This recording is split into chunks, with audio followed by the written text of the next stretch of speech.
নিজেদের অজান্তেই আমরা অনেক শব্দ ব্যবহার করি যেগুলো সে অর্থে বাঙালির শব্দ নয়। তবে কখনো ভেবে দেখেছেন কি কি সেই শব্দগুলো? আচ্ছা বলুন তো, ট্যাক্সির বাংলা শব্দ কি? কম বেশি আমি আপনি অনেকেই ট্যাক্সি চড়ি। কলকাতার বুকে এখনো হলুদ ট্যাক্সি মানে একটি ঐতিহ্য।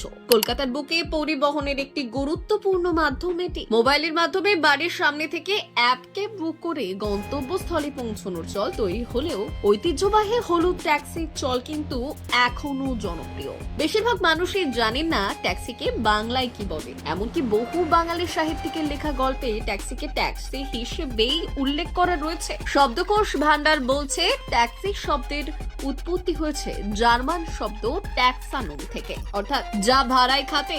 অপরদিকে ট্যাক্সি শব্দের মধ্যে ট্যাক্স কথাটি রয়েছে, তার মানে ভাড়া, অর্থাৎ মিটার দেখে ভাড়া দেওয়া হয় যে গাড়িতে, তাকেই ট্যাক্সি বলা হয়। অর্থাৎ সোজা বাংলায় বললে ট্যাক্সি হচ্ছে এমন একটি যান যা পরিবহনের জন্য গাড়ি চালক সহ ভাড়া করা হয় ও নির্দিষ্ট পথ অতিক্রম করতে মিটারের মাধ্যমে ভাড়া নির্ণয় করে, যাকে একজন বা একদল যাত্রী নিজেদের যাতায়াতের জন্য ব্যবহার করে।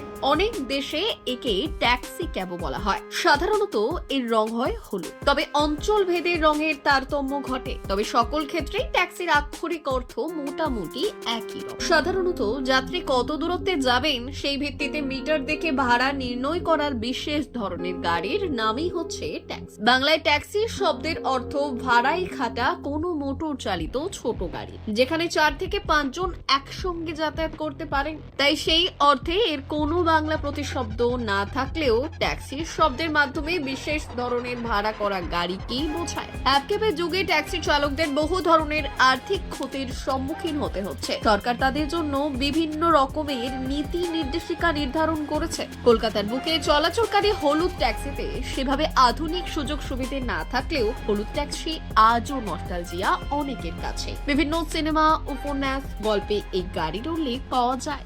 রিপোর্ট, ভুবনগ্রাম সংবাদ।